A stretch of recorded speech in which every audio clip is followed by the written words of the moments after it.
Hey, welcome back to the channel. You see the information on the screen, so you know what I'm about. So let's get into it. Today, I am joined by the absolutely wonderful Stephanie Harris. She kind of contacted me out on IG. I'm always telling you all you can reach me out on IG. And she wanted, just to do a few discussions with me. We kind of had a nice little back and forth, and we just kind of decided to get together and just do a little bit of a conversation.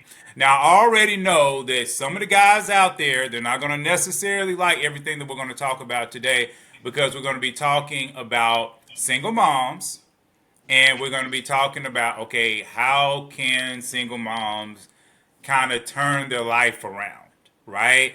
So I know a lot of people beat up on single moms, and I have had my fair share of saying certain things, but at the same time, I've never said that single moms can't get married. I'm always saying that it just depends upon the situation and how much work the woman is willing to do, right? So today she is an expert, but I'm going to let her introduce herself. So I am going to pass the floor over to Miss Harris. So tell the world, okay, who you are and what you're about. Well, first, Jay, thank you so much for having me on your show, giving me this opportunity. You did not have to respond, so I respect you and thank you for that. I'm Stephanie Harris, founder of Single Parent, but before I'm a founder of Single Parent, I'm also a mother. I've been single, I've been married, I've been divorced, single parent, now empty nester. So I'm one of many levels of singleness, and I just love single parents. I love on them, and I want them to feel the love that Single Parent Coalition brings to the table on how we can love and support you. We just here to surround you with support and just guide you in any way possible that we can.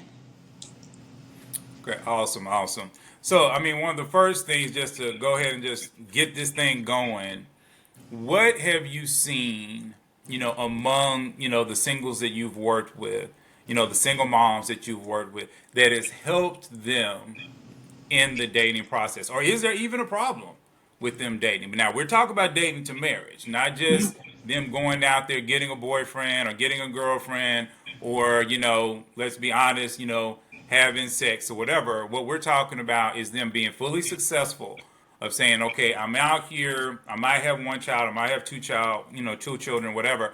And now maybe 1 year, 2 years, whatever, I'm married, I'm in a committed relationship, blah, blah, blah. So what have you seen and how can women, straight off the bat, win that fight?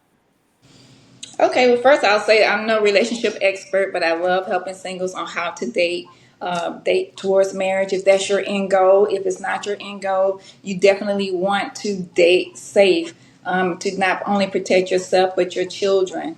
My recommendation would be for those that are out there to consider dating. If you have a child that's under the age of 5 that cannot talk, definitely not have a member of the opposite sex over. You want to protect your child. Maybe find you a babysitter, take them to mom's house, or go entertain elsewhere in a public place or his place if you guys at that level. But definitely try to refrain from having somebody over of the opposite sex before your child could talk. And I this is just my number. It could be a different number, but you definitely want your child to be able to communicate if something happens. So I see around the age 5 or 6. Secondly, get to know a person over the phone before. If you meet somebody, get to know them. Like really learn to vet and know this person before giving them your time, because you want to make sure that well, first of all, you want to understand that your time is valuable, right? And you want to make sure that before you give somebody your time, you want to kind of get to know them, just not just hopping in the car with them right away. I know we as women, we like to, oh, he picked me up. I saw him. He's got a nice car, and I want all my girls to see him pick me up in his, Benz or what have you. It's time out for that.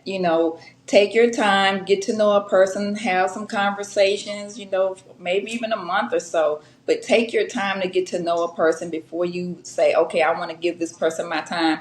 Or if you talk to them, you'll find that you have nothing in common. You don't really like him. He turned out to be a chauvinist, or she just a lazy something or other. And you don't want to give him or her that time, because I speak to men and women, not just to the women. You want to make sure that this person is of value that you want to take out or spend time with. Thirdly, drive your own car, ladies. Make sure you're going in a different route than you would normally go. Make sure you're not being followed. You just have to play safe these days. You just never know who you're dating. You never know who you're with. No matter how many conversations, you can live with a person, you still never really know a person. So, but you being a single parent, you got to be responsible to look out not only for yourself, but for your children as well. So my thing is keep it safe, knowing how to date, and be okay with coffee. I hear this big conversation. Well, I think it was a lady. She didn't want to go to the, what was it, cream cheese, cheesecake Cheesecake Factory. factory. Yeah, they don't want to. I'm like, what? When did the Cheesecake Factory become such a bad place to go to? I love the Cheesecake Factory. I love a cup of coffee or tea. So, I mean, I don't understand what the problem is. If you have a gentleman that is willing to give you his time, I say it again, give you his time, that's more important than the money. A man can give you his money all day long, and it does not mean that he likes you, he cares for you, he can buy you all the nice purses, he can buy you all the nice things, but that does not mean he cares for you and like you. But when a guy is interested in you and he's giving you his time, that's more valuable than anything. And when you're doing the work, and you're applying the work that you've done, then you'll be able to see the difference. But if you're not doing the work and you're not applying the difference, then you won't be able to know the difference. Like, you won't even agree with what I'm saying to you right now. Cool, cool. So you talked a little bit about the ages of the children and the fact that when they're under 5 years old and they can't communicate well, at Right. that particular point, is not good for, the single mom or whatever in this particular case, or maybe even a single dad to have somebody of the opposite sex over. Right. So what would you say is the best time for if you're dealing with a woman that's out here and she's a single mom, what age of her children is best for her to be dating? Like, for instance, there are some people that believe that a single mom should just wait until the children are grown. There's other people that believe, oh, well, wait until they're in elementary, they're not in middle school yet, so they haven't, starting to turn into a young woman or into a young man. But at the same time, like I said, they're not so young they can't, talk to you. And then you got some people like, it don't matter. Just go out there and get you somebody when you can get them. So, what is your recommendation to a woman? Maybe, like I said, she's got a kid that's 5, maybe she's got a kid that's 10, maybe she has a kid that's 15. Okay, what is the best age of the child for her to go and date? Every parent is different, every child is different, and the maturity level is different. Every situation is different. So I can't specifically say or recommend a specific age. It's where you are in your life, what you feel comfortable with. You know how your children are. So, for instance, if I know I've got a bunch of kids just running around, they're not doing what I tell them to do. I got some unruly teenagers that talk back, don't do what I tell them to do. Um, all these things, and as a woman, you want to look at yourself and your children and the household that you're living in, and that, how would I put this?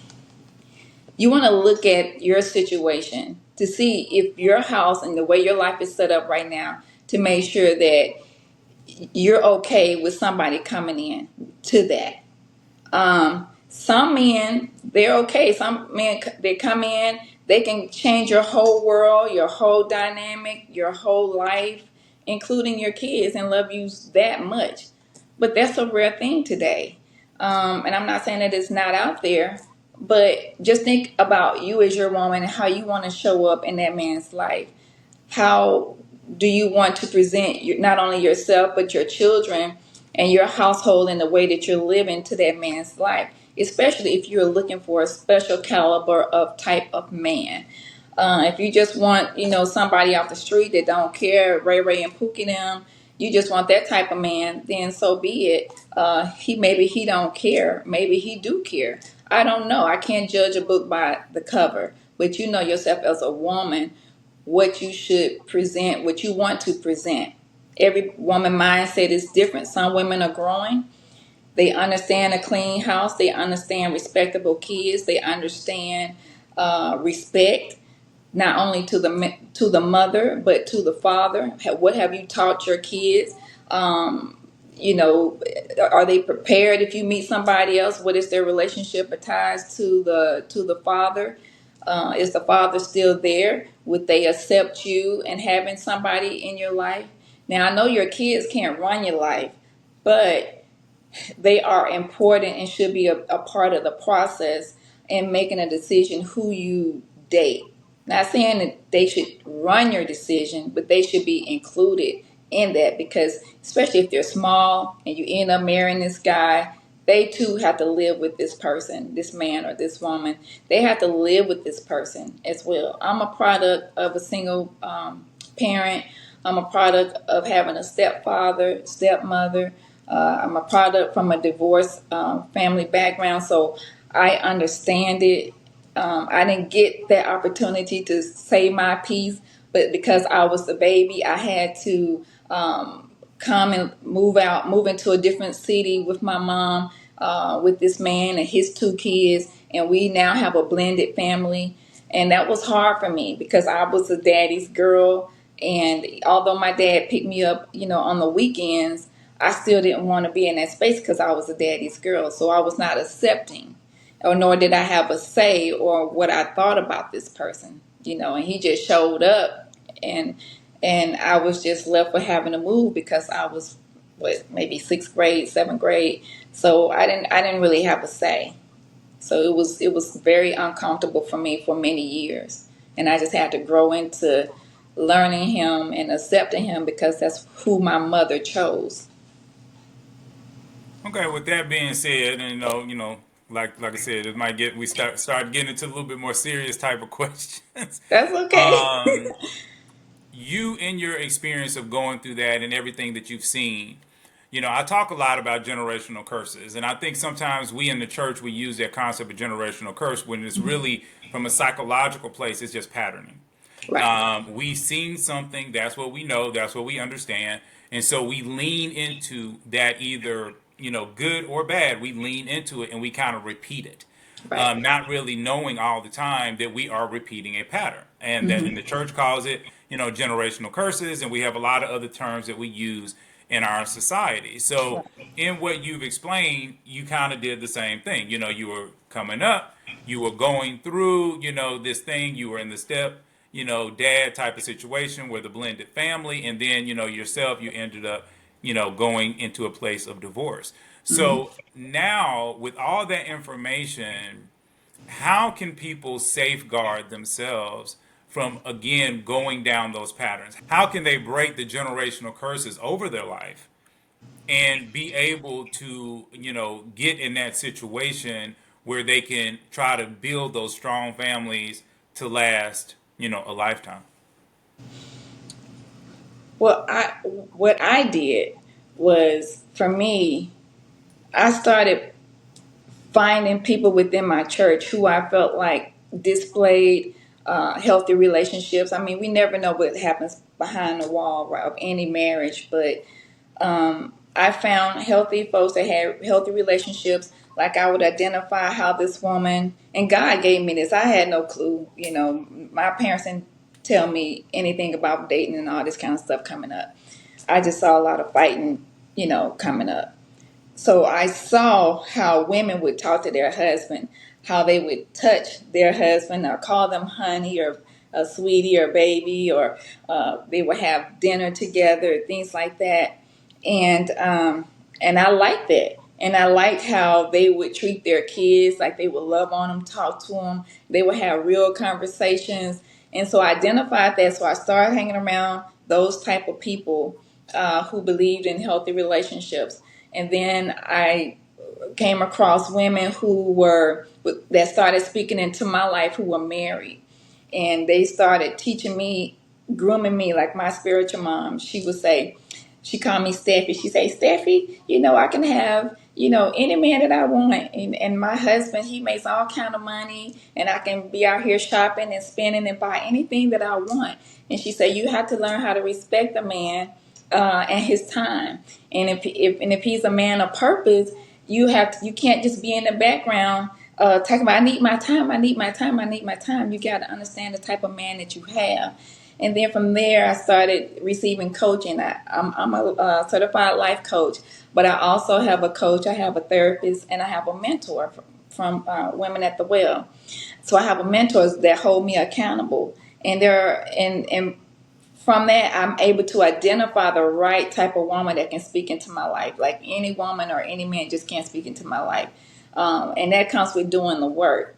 Now, I say people do the work. When you do the work, when you start dating somebody, all the ugliness start coming out. And you're like, well, I thought that I've learned or I've been healed from this.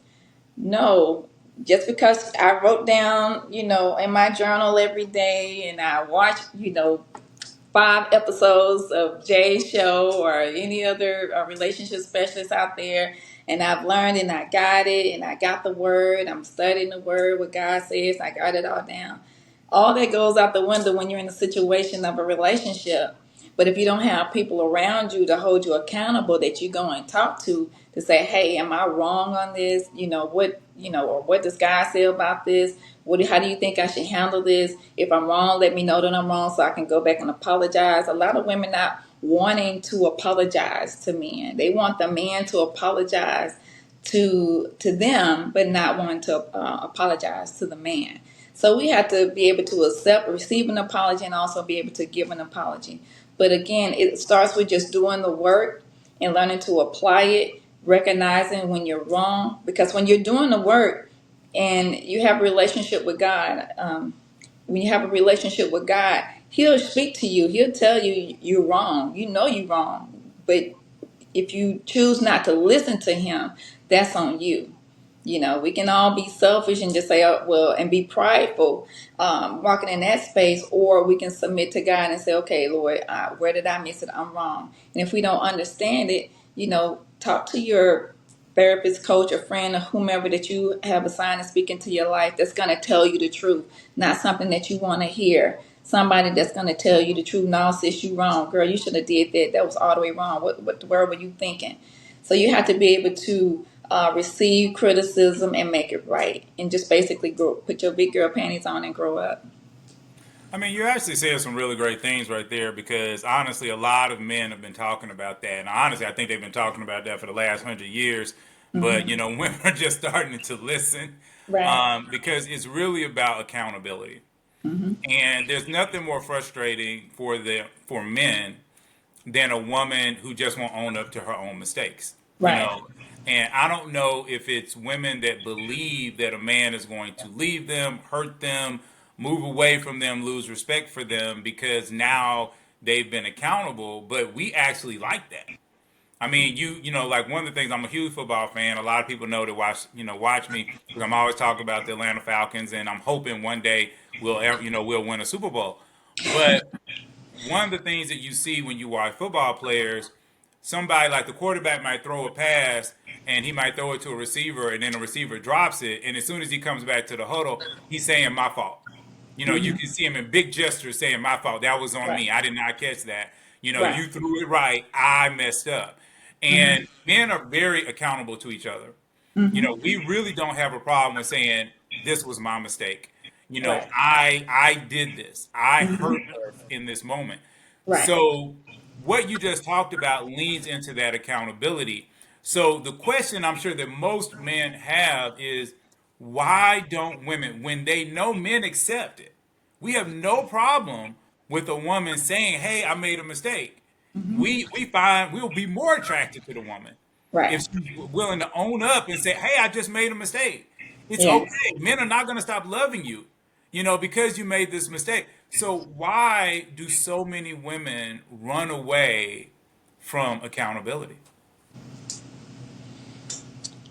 lack of growth, not ready for a good man. See, the man that you're saying that likes accountability comes from a good man.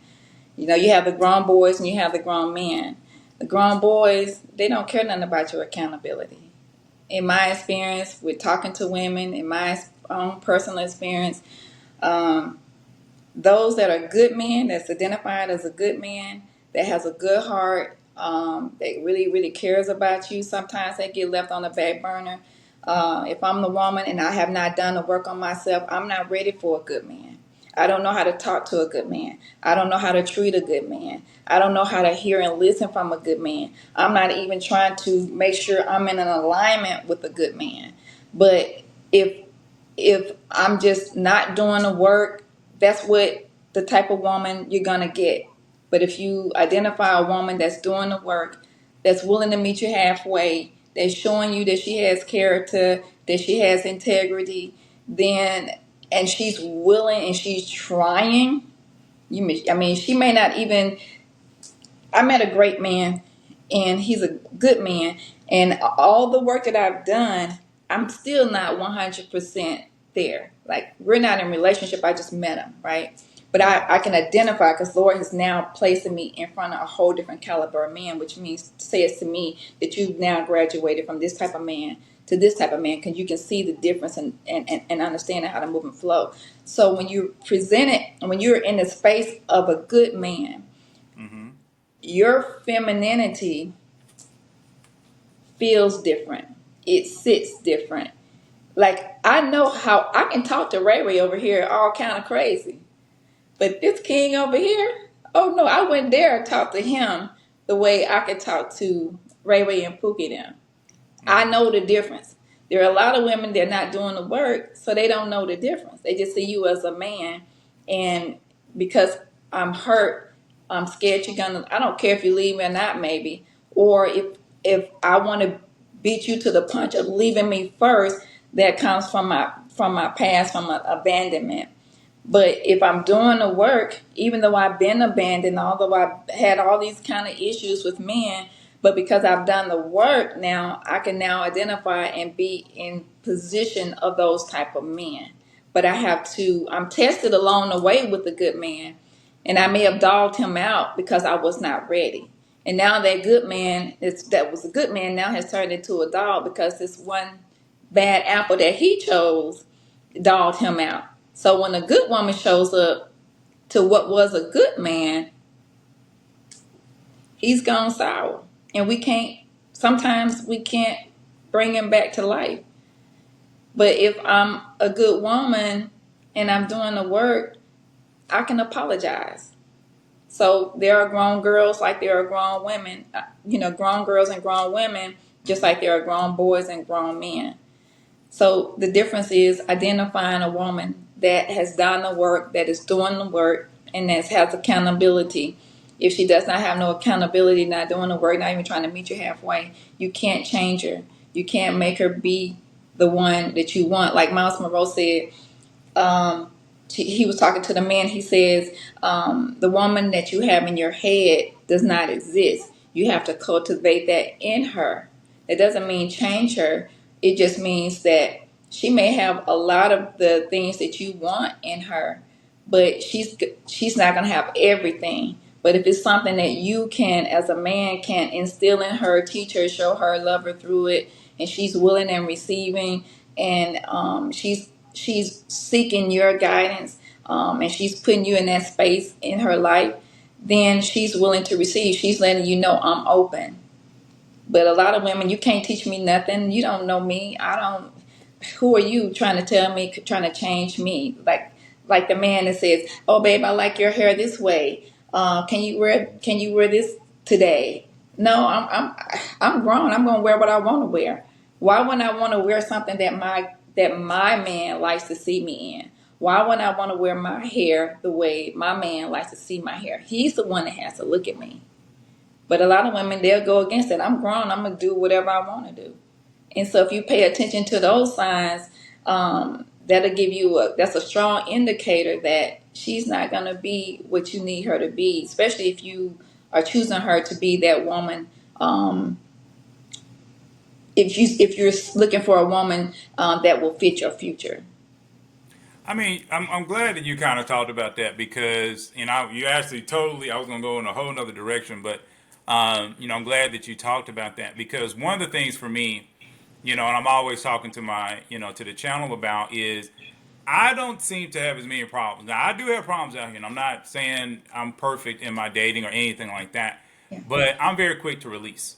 Yeah. I'm catch and release real quick. As people say, because I was trained a certain way. Mm-hmm. And I was trained to be 100% a solid man. That the man is, like I say, the foundation. He is the core. Mm-hmm. And, it's more like the man is the sun of the universe and the woman is, kind of orbiting. And Mm-hmm. that's what I was trained to do. Now, I was trained to be a good son, Right. to my universe or whatever, and to take care of the planets that are revolving around me. Right. But at the same time, I was trained to be that. So if I run into a woman that is not very quick, Mm-hmm. to change and to do what she needs to do to line up, then I'll release her very quickly. And Mm-hmm. I've had a lot of women that get very confused by that because they're not used to men doing that. Right. And I'm always trying to encourage the men, especially that watch my channel, you cannot try to force a relationship to work because there are women, just kind of like you just said, that are 100%, you come in, you say, hey, I don't like your hairstyle or I like this hairstyle better. And they're like, okay, I'll do that for you. And then Yeah. there's other women like, nah, this is my hair. I do whatever I want. Right. And I'm always like, why in the world as a dude are you even hanging around with that chick? Let her go. Yeah. She's not wife quality. She just wants to do what she wants to do. Mm-hmm. So that being said, and I know, like I said, this might not be 100%, of your expertise on it, but I know you've also talked probably to a lot of, like I say, single women, women that have, have had, are Right. single moms and different things like that. So why do women allow the Pookie Ray Ray not ready to handle life guys into their life? Why do you think that this is going to be a reoccurring thing for so long? Now, I know that there's patterns, people behavior, they're kind of trying to follow that behavior, but I just want to see if we can go deeper because, like I said, I'm not a woman. I'm a Mm-hmm. man, and I can talk to the Right. men from my perspective, and Right. I can basically tell them, like, dude, if she's not following you, you're Mm-hmm. supposed to be the leader. If she's not following you, and Mm-hmm. you're doing what you're supposed to do, you are protecting, providing, leading. You Mm-hmm. are taking care of the first couple of dates. You are Mm-hmm. not complaining about money. You're taking care of her. Like I say, if her tail lights out, or if her Right. tire needs, changing, her oil needs changing. You're doing the man work. Mm-hmm. And I'll tell men straight up, if you're doing that and she's not on board, let her go. Mm-hmm. Get rid of her. I don't care how cute she is. Get rid of her. So what can you explain to the men and or talk to the women that watch this channel on picking really great men in the first place? And like I say, why is it that they might lean into these men that just don't care about them?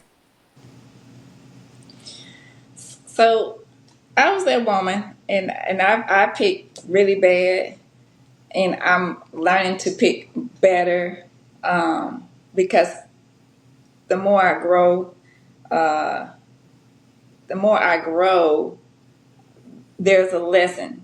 The bad men that I picked in the beginning um, hurt my heart so much that I was forced to grow. Some women, they get hurt and they get stuck in the drama. They don't have anybody around them to show them different, to speak into their life, to let them know their value, to let them know who they are, whose they are. Um, they dad didn't show them. The dad wasn't there. Maybe even the mother wasn't there. They just never seen healthy. Like I said to you before, I never seen healthy. Now, granted, everyone in my family has been married to the same person for years. But I come along, I had a divorce. Well, except for my mom. My mom was married a long time and they divorced and then she got remarried. But like when I say like my sisters, brothers, and aunts and things like that. But Hmm. for myself, then I get a divorce and I just wanted to get married. Didn't know what marriage was about. Didn't know about the touch on the arm. I didn't know about how to speak to a man. None of that. I just saw getting married, going to family functions together, and living together and having a baby, things like that. Because that's what was shown in my community. And I saw just because people were married, I saw people that they were just married. They were just going through the process. But then I didn't know that. So if I look back on it from for what I learned today versus then, they just married going through the process. So that's why I tell people, just because you married doesn't make you a wife. A lot of people, women married, but they don't know how to be a wife. And I hear men say, well, I can't include her in my endeavors or my business, or they don't want to include them because they're jealous, or they don't handle money well, they don't know how to talk to people, things like that. But you just have to grow into it. If my environment shows me something different, I've dated, and my life is an open book story, so I don't mind sharing. I use me because I know me. Um, I've dated the street guys. I've dated dope dealers. I've dated the corporate guy. I dated all the way to mob level. I was that woman that I dated for money. I didn't turn tricks and all that kind of stuff. I knew better than that. But I dated those type of guys because that was in my environment. That's what I saw. Now, were they good for me money wise? Did they treat me good? As long as they can get what they want, or show on the arm or what have you. But when the corporate guy came with the suit and tie, I had to grow to like him. But then I saw other people in my church. When I started going to church, I saw men in suit and ties, and that has, real nice jobs, or gave their wives a comfortable life, or things like that. So I began to see something different. But when I came out of my small town, that's all I seen was, dope dealers, people having babies. Nobody was really getting married. It was just in my environment. But when I moved into the big city and I had a chance to see something different, and I've always asked questions, I've always been that way because I've always wanted marriage. I began to move in what I saw in the city. And so it's just within your environment, what you see, what you hear, the friends that are around you. That's from the girlfriends. If you have a bunch of girlfriends and they, sleeping with Tom, Dick, and Harry on the first few nights, things like that, you're gonna do the same thing. Or if you hang around with people that maybe not do that, they may not sleep around on the first few nights, but they like somebody and they will only date somebody when they date somebody or sleep with somebody only when they're in a relationship. You have those type of people, those type of friends. It's just, I can only just say it's within your environment. That's what it was for me. It was just in my environment and at the different stages of life, of what I grew to see, where I come from, the different caliber of men, the different caliber of women that God brought into my life in different seasons in my life. But the thing is, I was willing to receive because I wanted it. And even though I had some good guys that I've lost due to maybe I couldn't have kids anymore, or due to me just wanting, desiring marriage, God gave me a different type of caliber of man along the way to see how I would handle that situation. But it's just a continual span of learning. And what I'm finding is, if you're not telling the woman what she want to hear, she don't want to learn at that point. So if I'm not telling you something for you to keep your man, you don't want to hear that, even though he's bad for you and bashing your head in. You don't want to hear that. You don't want to hear being able to walk away. You don't want to hear leave. You don't want to hear do better for you and your kids. You don't want to hear that. You want to hear how I can keep him, how I can change him. I can't give you that. I give you a lot of what you don't want to hear. But you have to make the choice within your life, if this how you want to live the rest of your life, or if you want to change and grow and be okay with being by yourself, loving yourself enough to be by yourself for a season until God release you to a better caliber of man for you and for your child or children. I mean, I hope I honestly, what said that right. I hope you I know, you answered your said question. you just. I mean, that's probably I'm probably gonna cut that into its own little clip because what you said right there to me is so key. You know, it's so key to so many of the problems because I actually had other questions that you kind of answered in that because you're basically saying a lot of these women are not listening to information if they just don't want to listen to it. And they're allowing their emotions, which the Bible talks about, don't lean into your emotions. And they're allowing their emotions to sway them. And you also talked a lot about, just the environment divide. I always say social economic, but you use the word environment divide. But no matter what the situation is, it's pretty much the same thing. Right. And I do think that this is a huge difference. It's one of the things that I see more black people talking about, but a lot of black people don't want to talk about it. They don't want to talk about the fact that the black person that was born and raised in the suburbs by two parents that were married, okay, and they're trying to work it out, and the average salary between the two was 75,000. And when I say that term, I'm saying dealing with inflation. So Right. 20 years ago, the average salary between them might have been 25,000, and 25 years before that, it might have been 10,000. But that's a totally different environment than people coming in when the mom is a single mom, the grandmom is a single mom, the great grandmom is a single mom, and then that's a totally different environment. Right. It's a different environment where, like you said, you got hustlers in the neighborhood that women are dating, you know, versus you got people in the neighborhood with almost everybody going to college. Right. And a lot of black people, and see what I'll be honest, what's frustrating for a lot of black men, and you actually again hit on that, was the fact like you was talking about, dating the corporate guy. And a lot of the corporate guys these days, and that's why I say I know we're gonna get a lot of interest with this particular video, especially among those men, because what those men are frustrated about is they're frustrated about being second, about women, kind of like what you said, where you wasn't really feeling them, you had to kind of get into their energy. Yeah. Well, a lot of those men feel left out. They Yeah. feel like we have more money, we have more education, we can give you a better life, but yet you choose us second. And by the time you come to us, you already had one or two babies. You've already had all this drama that now I got to figure out. And now the black community is telling me to take care of you. Why in the world should I do that? And that's how a lot of them feel, Yeah. right? And so it's this huge thing where, I can see where there's going to be what I call a gray race. A lot of black men at that level, which a lot of people might say are some of the best black men, are going to abandon black women. And they're going to go down a path where they're going to marry Latino women or white women or whatever it is because those women kind of get them more. And my thing to those men is I'm saying that there's also black women that were raised in the suburbs that did the same thing. And so you can talk to them.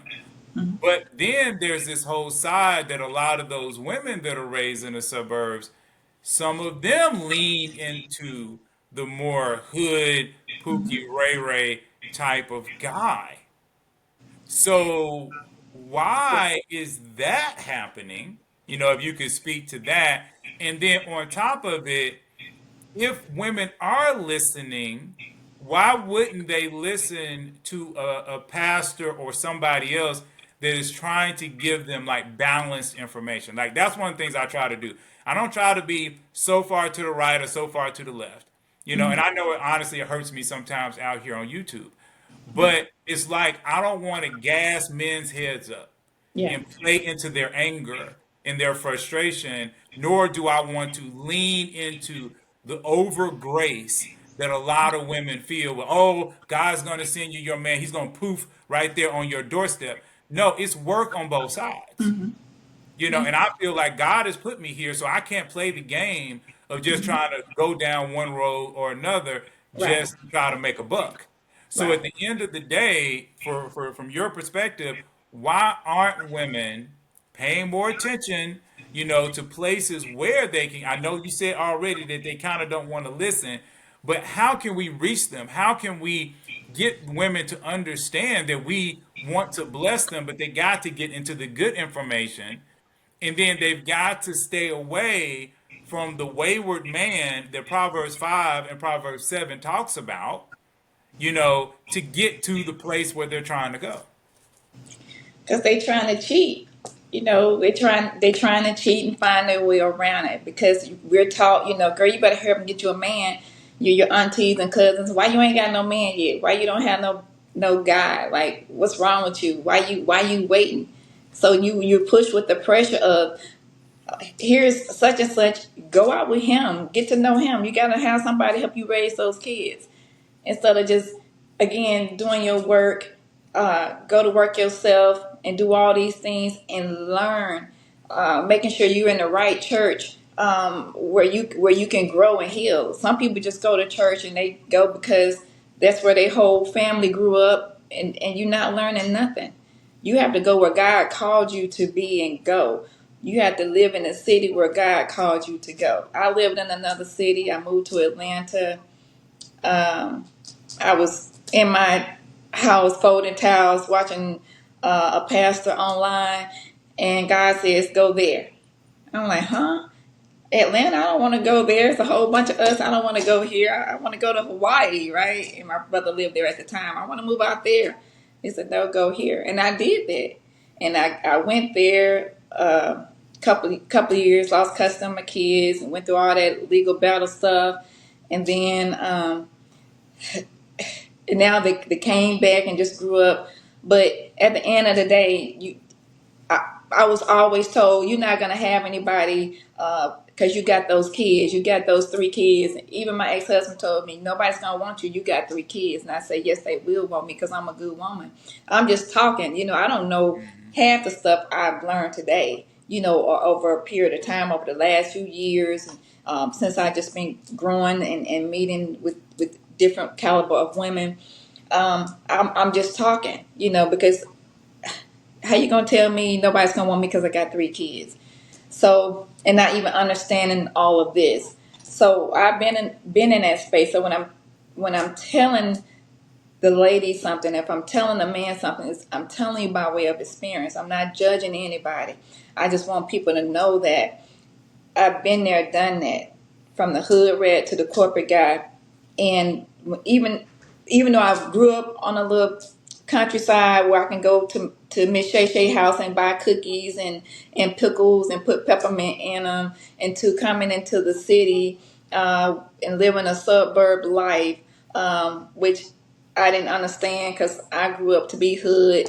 And but when I moved into the city and started seeing a different caliber of man, it still took me some time to get used to, because that's what my mom married. My real dad was a truck driver, but my mom remarried someone who wore suits to work every day.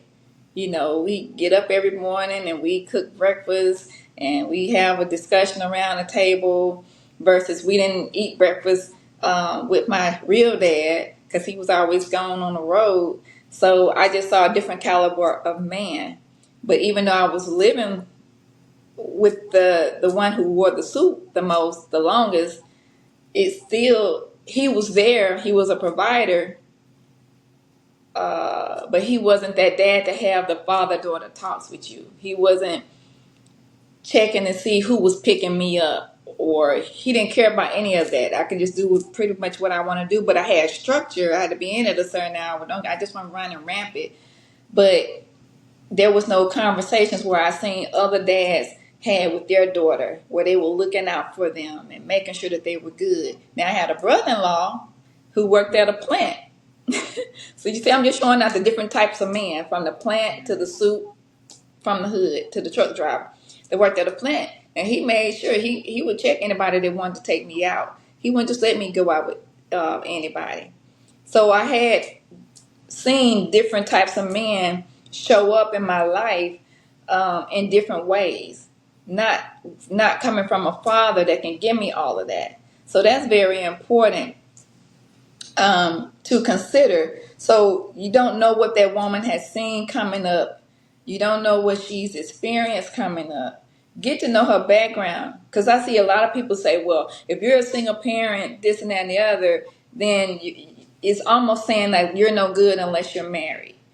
All single parents, they don't want to be married. All single parents, they don't want to grow. They don't want to do anything. They just let their kids do anything. That's not always true. There's a lot of successful single parents, and they had to grow to get to that point, and they went through hell and back to get here. And has it been an easy road? No, it has not been an easy road. Are there some bad single parents out there? Yeah, who don't give a crap about their kids, who don't know how to talk a man, don't care if you show up in their life right. You can come with all the bells and whistles, but they don't have the mindset, don't care to change the mindset to grow and do better, want something for themselves. But then you have another set of single parents over here who is learning and trying to have the mindset, trying to receive them. And sometimes that man that come into their life is the one that changed them and help them get to that space. But because of social media paints the picture, don't get with the woman that have kids. Don't mess with her. That's not always true. She can have very well mannered kid, love on you. You might not can't even have kids. But you come on and support this woman and her kids, and then she teaches them how to respect you, and she receives you into their family and say, put you in that position. So, okay, you're my king right here. I trust you, honey. I trust that you will make the right decision. I'm gonna, follow you in this. I believe that you can do this for our family. And then somehow they get married. Been there, done that. But then you have some people in the suburbs. They see other kids. They think the kids from the hood is cool. They think that they are, because they listening to the rap music, going to concerts, and they styling and profiling with their clothes. They got a little swag. So they suburb kids, their life is boring. They see these kids, and so now they want to be in their shoes, and they want to start acting like opposite of just showing rebellion to their parents so that they can go and hang out with them. And then now they done mess up their life. So the you can have a 2-parent household, but that don't mean both are operating as they should in an alignment to for their kids. Or you have raised your kids in a 2-parent household up in the way God says you're supposed to, but then they still go left. Yeah, let me ask So you this quick question because we're starting to run a little low on time. I did want to talk about because I bring it up all the time because you said something about you transitioning from one type of guy to the corporate guy, and you said how long it took. Well, not how long, but you were saying that it took a while. Do you remember about how long did it take you to kind of adjust more to the energy of the corporate guy based off, from the other guys that you had dated? it took years for me to be ready for one, Hmm. to where I'm comfortable to date and receive what he has to offer. But was I attracted to him? Yes. I love the suit. I love the smell. I love everything about him. But being in that space with him, I was not able to flow as I should because I didn't have the mindset to do so. I desired it and I wanted it. I can see myself with that type of guy. But mentally in my mindset, I was not ready. And that took a couple of years because I had to grow. So what was the change? What was the literal change that had to happen in your mind in order for you to start to feel comfortable in that environment? When I started serving and I started armor bearing and I started, wives started speaking into my life, and I started really, really paying attention and with understanding and comprehending what they shown me and what they presented to me on how to treat a man. That's when I was able to see that because they too had corporate men. Um, and my aunt has a corporate man, and I just loved everything about him, and and he would always just speak into our life, and just all those little things compiled, and just wanting to grow, the desire to grow, is what pushed me into those spaces. And then when I started working in corporate America as well, I was able to communicate from anybody from the streets to the boardroom. And then when I got to that space, then I was able to be with that man because I can understand his space from a corporate world, and then from a man first, then a corporate world. Then I felt a little bit more comfortable being in his space because I can talk about the things that he's familiar with in his world. Okay. Well, one of the things that I want to make sure that, we talk about a little bit, just for the people that are watching. When we say corporate here, I'm really using it as, just an analogy for energy. Like I've always said, I think there's good people at all levels, and I want to make sure everybody understands that, and not that we're so much leaning that you have to be walking the corporate, line. It's more about your heart, and we always talk about your heart. But I definitely thank everybody from, for hanging out with us, for watching. One other, quick thing that I just want to say before I close this out is that for all the ladies that are watching, one of the things that I would definitely encourage you to do, like I say, is double check the non-negotiables, because as you start trying to come out, being a single mom, and then you want to date, men, in that space, like I say, the more you line up with those non-negotiables, I think the better chance, that you're going to have. The more you're just like, well, I don't care about that, the more difficult it becomes. But again, those are some of the very things that God wants to put in your life anyway. So because I always talk about kindness, and I've also talked a lot, about support. Now I do talk about beauty as well, but I'm always just saying, just do the best you can, with yourself. Just don't allow yourself, just to go in any old direction. But I have run into women, like I said, I've used to do weddings, guys, and I've seen women with 3 children marry a man with 0 children. I've seen it. And the man was excited, he was happy, and he really wanted that woman. But then when I would talk to that woman, I would even be like, oh my gosh, she's like the sweetest, kindest woman, walking around here, and she's pretty. So it's like you would see this woman that was almost exceptional.